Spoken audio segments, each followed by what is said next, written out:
and welcome to Radharc.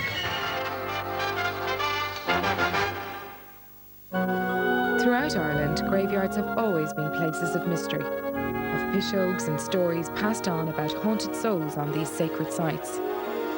This 1968 Radharc film looks at some of the burial customs and traditions particular to Cork.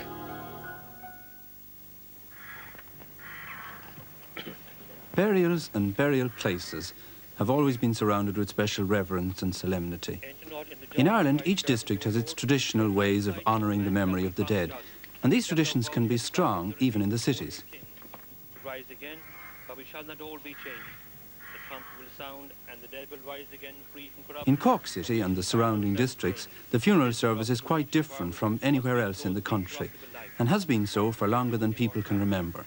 When this corruptible nature wears his incorruptible garment, The priest goes in front of the coffin the whole way from the church to the graveyard, wearing a white sash over one shoulder, in place of the customary black or purple stole. where then death is thy sting, it is sin that gives death its sting. The selection of prayers and readings is unique to Cork, and it's said to have been composed by a Capuchin father in penal times. Even when the rest of the church was using Latin in its funeral rite, these prayers were being said in the vernacular in the city and diocese of Cork. The Son of God, and they that hear shall live.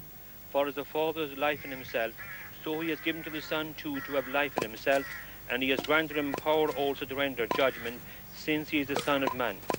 Marvel not at this, for the time cometh when all who are in their graves will hear his voice and will come forth.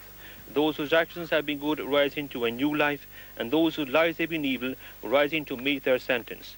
Eternal rest grant unto him, O Lord, from the gates of hell. May he rest in peace. O Lord, hear my prayer. Prayer for the bereaved. O Lord Jesus Christ, God of all consolation, thyself once moved even unto tears at the grave of thy friend Lazarus. Look now with compassion, we beseech thee, unto those who mourn at this grave. Comfort them in their affliction, breathe into their hearts the spirit of resignation to thy holy will, and with abundance of grace inspire in them, and in all who mourn, the firm resolution so to live here, that hereafter they may be reunited with their own, where death shall be no more, nor mourning, nor crying, nor sorrow, reunion with thee, who livest and reignest forever and ever. Amen. In the name of the Father, and of the Son, and of the Holy Ghost. Amen. Funerals in Cork often take place in the afternoon. The Mass is said in the morning, but the actual burial may not be carried out until later in the day. It obviously goes back to a more leisured age when people were prepared to devote a whole day to the memory of a departed friend. Father, you have some unusual funeral customs here. The obvious one is the one of wearing this white sash. What's the idea behind it? Well, it goes back very far. There is no proper account of its origin. We never call it a sash. It's only the outsiders call it a sash. It's always known as a cypress. I'm not sure of the spelling, but I think it's the same as the tree. No, the tree, yeah. Cypress, you know. Yeah. Now, cypresses, I think, were always associated with funerals, and I think they were used at funerals. And why the word was applied to this sash, I don't know. Cypress. Why is it worn now? Simply because it was worn in the past? And it probably was a form of stole, like the priest wears around over his shoulders. And I take it there was also something corresponding to the maniple. One view is that it goes to the penal days when a priest had to get rid of his vestments quickly, and this was easily got rid of, you see, and folded up, and you disappear over the hillside. But it is in this diocese of Cork and also in Ross. When we had the horses long ago, you know, and the carriages, the men driving the hearse wore a white band around their hat, as well as a sash, as well as a cypress over their arms. Well, do you provide this for yourself, or is it provided for you? It's provided for us. And a different one for each funeral? A different one for each funeral. We give them sometimes to friends, sometimes to sisters to make clothes for First Communion, but nowadays they're getting pretty well off and they don't need them the same way. The sash may go sooner, I don't know. What about keening? Is there any keening at funerals now? A few years ago I had it right across there. What exactly happens? What do the keeners do? Well, this poor lad had died in St. Vincent's Hospital, I remember at the time, and a relative who never recognized him when he was alive was waiting for me here. And as I approached, she said, "Oh, here are the craw thumpers coming now." And she started then this display. She said, "Ah, Jackie," she said, "you're down with them all tonight. Ah, he'll have the cold grave tonight," you know. Went on and on in this sing-song. And my voice was drowned when the prayers began, you know. And, well, this was kind of talking to the dead relatives. Is that the idea? To the dead relatives and to the man who was going down with them. She had nicknames then on the various people. But then they retired later on down there behind that ruin, you see. And it wasn't altogether to say their prayers. They went down there. I take it they gave a few glasses to the... Do you remember that day? Yes, we had it all right. That's the man doing the grave there. Yeah. So. But keening has died out now. It has. It's a kind of a sing-song, you know. That's not so long ago, though. It's only about 5 years, I think. About 5 or 6 years, not too far back at all. And we had a few half-tierces, I think, before we left below. Before we left the somewhere in the marsh, anyway. I won't say any more. What's a half-tierce? Half-tierce? You don't know? You mean to say you don't know what? A man down from Guinness is dear. Glory. Half-tierce is the... You know, they used to have them at the trashings for the porter, you know. It is a kind of a timber barrel. I suppose they're all gone, a wooden barrel for holding stout drink, porter. A harmless drink, really. This cemetery, St. Mary's, is situated at a place called the Curragh. It's the kind of place where stories and legends seem to grow and flourish as abundantly as the grass that pushes its way up between the headstones. The local people claim, for instance, that this cemetery was the scene of both the longest and the shortest funeral in the world. The longest was the funeral of a Cork-born explorer who died on an expedition in the Arctic and was brought back from the North Pole to be buried here in the Curragh. And the shortest was that of a woman living in the cemetery gate lodge who is said to have been lifted straight out of the window of her bedroom into her grave. The cemetery is now old and overcrowded. The long lists of names on the headstones give some indication of the number of people who have found their last resting place in these graves. The city has one municipal cemetery, St. Finbarr's, but there is also in Cork a peculiar attachment to small local graveyards like this one, the Curragh. This instinct of being buried among one's own is very strong here in Cork, and despite the fact that some of these little graveyards are hopelessly overcrowded, burials continue to take place here where father and grandfather went before. In this grave lies the body of a young Cork lady who was well known for her great love of the poor. Despite the fact that she came from a prominent Cork family, she asked that at her death her body would be buried here among the people that she knew and loved. But her husband wanted the best for his young wife, and so he had her body brought to St. Finbarr's. The story here in the locality, and it's very strong, is that she continually appeared to him to remind him of her request until such time as he had the body taken from St. Finbarr's and brought up here to the Curragh. Whatever the truth this may be, the fact is that the body was exhumed after 6 months, was brought from St. Finbarr's up here, and now rests under this imposing monument in the Curragh.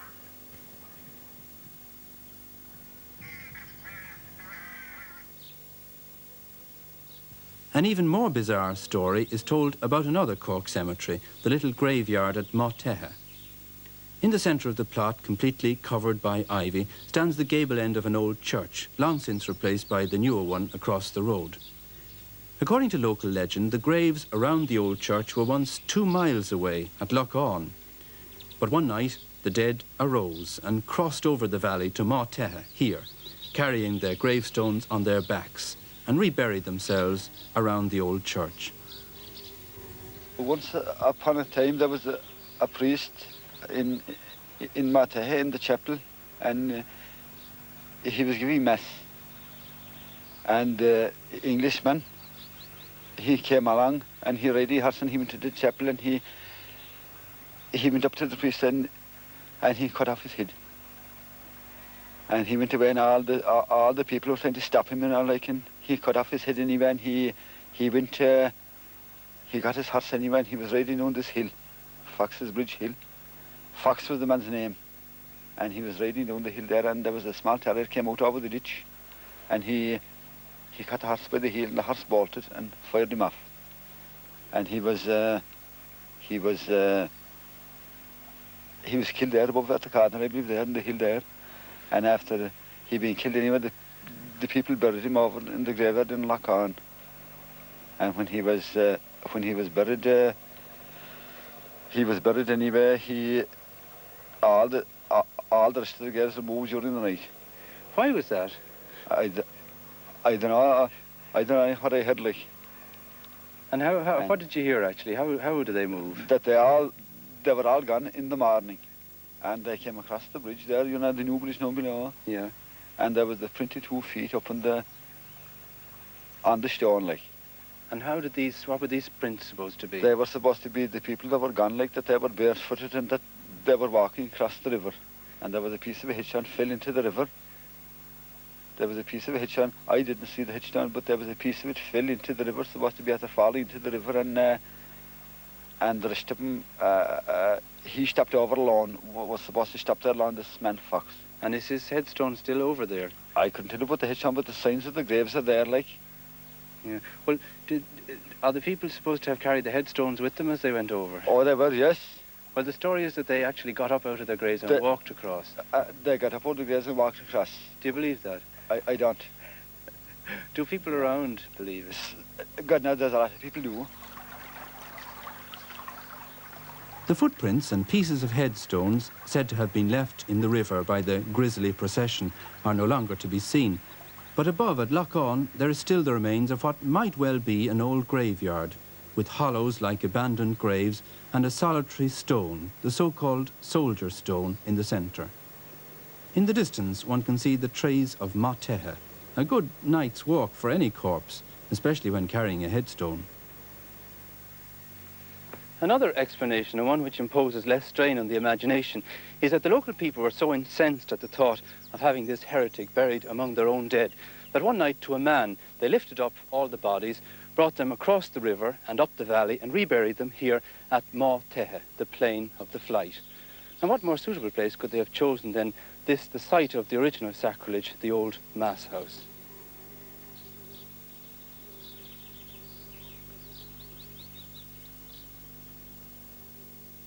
Most funerals in Cork today are to the large municipal cemetery of St Finbarr's. As cemeteries go, St Finbarr's is a comparative newcomer on the Cork scene, but it's old enough to hold quite a lot of history within its walls. Among those buried here are many leaders of the struggle for independence, including Terence McSweeney, the Lord Mayor of Cork, who died on hunger strike in a London prison. The orderly layout of St Finbarr's is in marked contrast to the picturesque confusion of the older graveyards. These used to have a single rough gravel path running beside the boundary wall, and the custom was to carry the coffin right around the whole circumference of the cemetery before committing it to the grave. In a cemetery as large as St Finbarr's, this is no longer possible, and there's a network of regular pathways to bring the mourners straight to the graveside. One thing that remains unchanged, however, is the devotion of the people towards their dead. This young family, who recently lost their father, come each week to pray at his grave. There has not yet been time to put up a permanent headstone, but for today they have brought with them a wooden cross to act as a temporary memorial.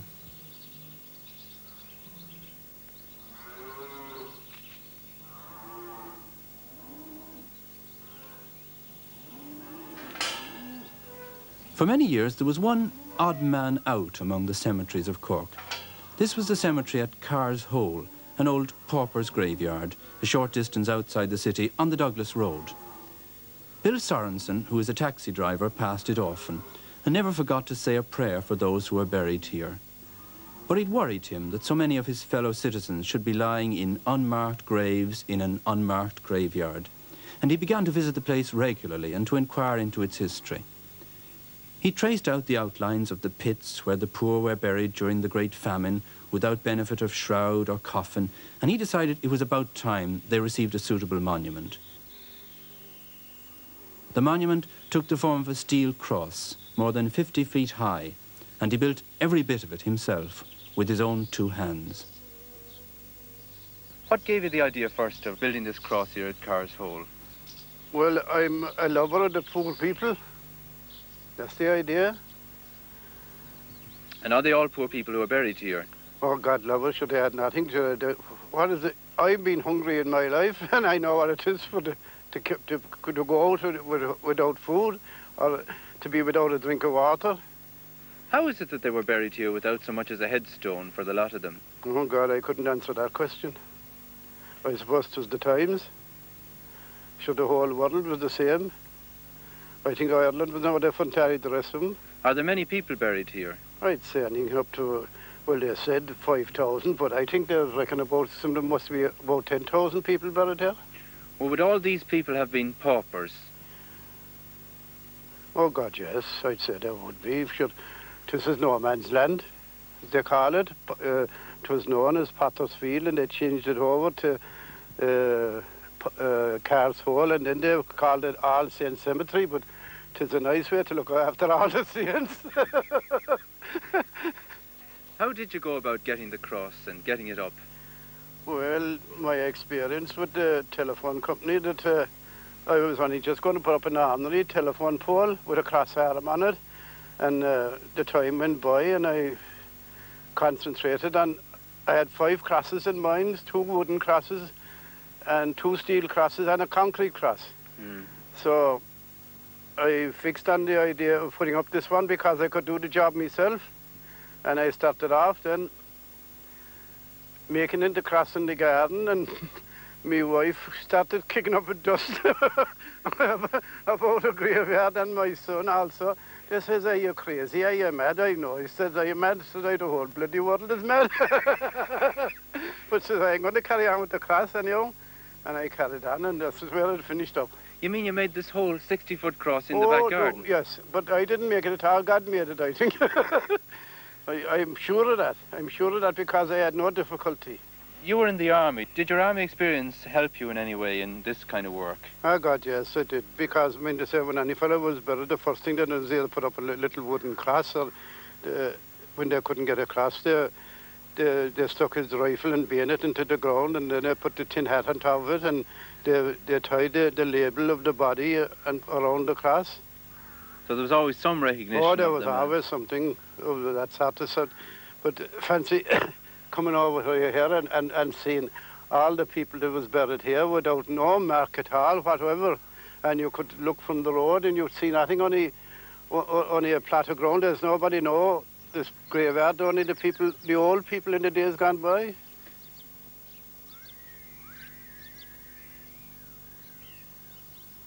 The cross has now been standing in Car's Hole for 10 years, but Mr. Sorensen still looks after it as carefully as though it had only just been erected. He'll be 77 on his next birthday, but he can still climb up and down the cross as quickly and as nimbly as a 10-year-old. In order to make the cross visible by night as well as by day, he has outlined its shape with electric light bulbs, and he frequently makes the trip to the top to check that everything is in working order.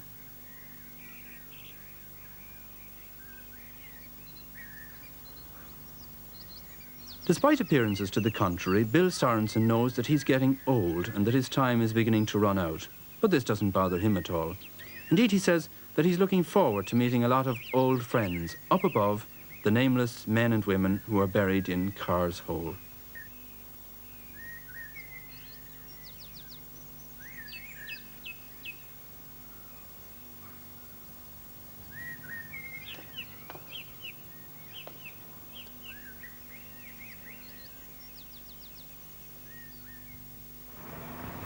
A short while ago, Cork's first funeral home was opened, the latest development in the changing pattern of funeral customs.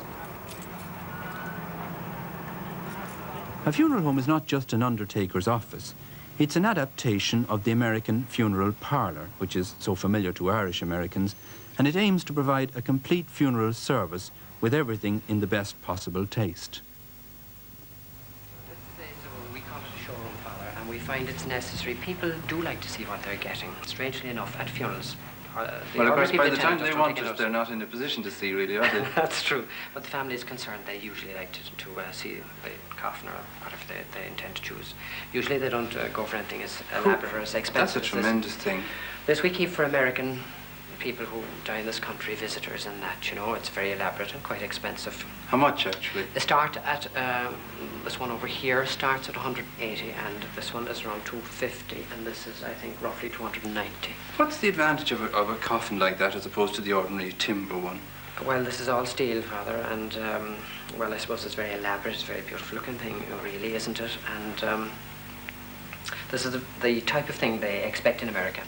So you can see yourself, it's beautifully finished with velvet and what have you. And very soft. Yes. Cushion and all. But this really isn't the purpose. We'd like you to see this casket, but actually what we do when we bring people in here is to counsel them, because we find very often people want to spend much more money than they can afford on funerals. And at this stage we know exactly what they're committed to, and we can tell them exactly. We like to so you'll bring them on a little tour around? Yes, and talk to them and try and explain as well as we can. So we find this a very useful room. Well, what exactly happens in this room here where the coffin is and the deceased are laid Could out? I go back a little bit yes. further? The reason really is that, why do we have this room? Because, well, most removals take place from either mortuaries of hospitals and that, like that were never designed for the purpose. They're just there as a place to hold the person just for the time being. You might have maybe 100, 200 people coming along there in, if you like, unacceptable conditions. We see this, and you mean cold and uninviting? Cold, miserable, really, you know. And also, the modern homes, flats, apartments, you just haven't the facility. So we decided this was necessary. You can see here we have plenty of space. It's comfortable. It's centrally located. It's easy to get to, and well, I think the whole thing is that it has been accepted very readily by the people we look after. So the remains will come here, will be coffined here, and then visitors or friends or relatives can come in and sit during around the day, and chat. from say 10 o'clock in the morning until we usually, well, we are very flexible about this, but till about 9 o'clock. Do you envisage this mainly as a social event then? Oh, not social, but no, making things easier for the family and for relatives. If, for example, a person is at home, fine, they can go and visit and say a prayer, but in the hospitals this isn't possible. Are you replacing the old traditional wake by this? Are you going to, does this mean that the remains will no longer stay in the house but will be taken here straight away? Yes, and we provide a 24-hour service. We have men available at all times. If a person dies 2, 3, 4, 5 o'clock in the morning. What was wrong with the old-fashioned wake idea? I mean, people liked to have the body in their home, didn't they? Yes, Father, but it was very difficult. I'm sure you have perhaps had a close relative who has died, and maybe they've had 4, 5, 6 weeks of person dying, and it's a dreadfully and a very, very difficult time for them. And we feel that this takes sort of the burden of physically meeting their friends, catering for them, making tea and all this sort of thing, you know. Whereas they can come here and meet them, and the friends can come here more conveniently for themselves as well and pay their respects. And we find anyway that it's much easier for people all around, you know. Well, the Irish wake has a fairly riotous tradition. Do you anticipate any? No, well...